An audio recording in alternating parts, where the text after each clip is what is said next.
भाजपा के पीएम पद के उम्मीदवार नरेंद्र मोदी ने जब से वडोदरा सीट से नामांकन दाखिल किया है, कांग्रेस के पास मोदी को घेरने का मौका मिल गया है। दरअसल नामांकन में मोदी ने अपनी पत्नी के नाम का खुलासा किया है। इसी वजह से कांग्रेस नेताओं को निजी हमलों से बचने की हिदायत देने वाले राहुल ने खुद मोदी पर निजी वार किया है। लिखा है कि शादीशुदा है। पहली बार दिल्ली में महिलाओं की इज्जत, मगर अपनी पत्नी का नाम एफिडेविट तक नहीं पहुंचता है। अच्छा ठीक है, कारण होगा पता नहीं। चीफ मिनिस्टर का पूरा दम, पुलिस का पूरा दम एक महिला के फोन को टैप करने में लग जाता है। गुजरात की पुलिस एक महिला के पीछे दौड़ती है कि भाई सीएम जानना चाहता है क्या हो रहा है, और फिर दिल्ली में पोस्टर लगता है महिलाओं की इज्जत करेंगे। किस प्रकार की इज्जत है ये? राहुल ने भाजपा के दिल्ली में लगे महिलाओं को रिझाने वाले पोस्टरों का हवाला देते हुए कहा कि बीजेपी के पीएम कैंडिडेट को अपनी पत्नी के नाम का जिक्र करने में कई चुनावों का वक्त लग गया। राहुल ने भाजपा में आडवाणी की जगह अडानी को लाने की बात को भी फिर से दोहराया। जसवंत सिंह को निकाल दिया, अडवाणी को निकाल दिया, अडानी को अंदर ले आए। कहते हैं भैया अडानी जी की सरकार चलेगी, बड़े बिजनेसमैन हैं, गुजरात के बड़े बिजनेसमैन हैं, इनको सबका सब पकड़ा दिया। इस प्रकार से ये काम करते हैं। इतना ही नहीं, राहुल के बयान देने के बाद कांग्रेस ने मोदी के नाम की शिकायत चुनाव आयोग से भी कर दी है। केंद्रीय मंत्री एवं कांग्रेस नेता कपिल सिब्बल ने कहा कि मोदी ने कई सालों से चुनाव आयोग और कानून की आंखों में धूल झोंका है।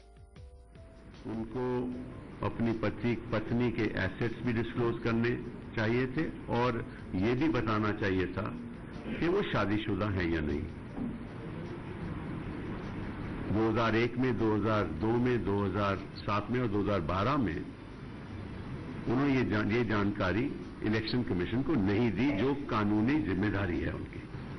और क्योंकि ये फॉल्स एफिडेविट्स हैं, हमने एक याचिका इलेक्शन कमीशन को दी है, जिसमें मैं और हमारी डेलीगेशन, कांग्रेस पार्टी की डेलीगेशन वहां पहुंची और हमने चीफ इलेक्शन कमिश्नर को ये याचिका दी कि वो कानूनी कार्रवाई शुरू करें। वहीं भाजपा ने मोदी पर हुए राहुल के हमले को लेकर पलटवार किया है। भाजपा नेता रविशंकर प्रसाद ने तो कहा कि कांग्रेस निजी मामलों को न उखाड़े, वरना बात दूर तक जाएगी, जिसकी चपेट में इंदिरा से लेकर राजीव गांधी तक आएंगे। सवाल मुझे राहुल गांधी पर भी लगेगा। ये एक संवेदनशील विषय इस तरह की बात करके अगर राहुल गांधी ने उठाया है तो मैं इसकी भर्त्सना करता हूं, वरना अगर पारिवारिक विषय उठाना है तो मैं बहुत जिम्मेदारी से कहना चाहता हूं, नेहरू, इंदिरा गांधी, राजीव गांधी खानदान के बहुत से पारिवारिक विषय हैं, हम कभी नहीं उठाएंगे। राहुल गांधी जी, ये हमारे संस्कार हैं। आपके परिवार के बहुत विषय को, संवेदनशील विषय को हम जानते हैं, काफी चीजें दस्तावेजों में भी रखी हुई हैं, लेकिन हम कभी नहीं चर्चा करेंगे क्योंकि हम एक स्तर की बात करेंगे। रविशंकर प्रसाद की तरह निर्मला सीतारमण ने भी राहुल को निशाने पर लेते हुए कहा कि मोदी के हलफनामे को राहुल अच्छी तरह से पढ़ ले। देखकर आ रहे हैं वो सही है, कभी वो झूठ नहीं बोले इस विषय में। इसीलिए राहुल गांधी जल्दबाज में कुछ ऐसे बयानबाजी ना करें, इस विषय में थोड़ा अध्ययन करें, फिर उसके ऊपर उनके अपने ओपिनियन दें।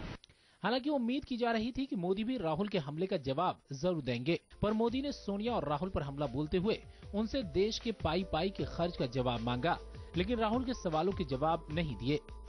लोकतंत्र में जो सत्ता में है उनकी विशेष जिम्मेवारी होती है कि वो अपने काम का हिसाब दे, पल पल का हिसाब दे, पाई का हिसाब दे, ये उनकी जिम्मेवारी होती है, लेकिन ये जिम्मेवारी दिल्ली के लोग निभाते नहीं।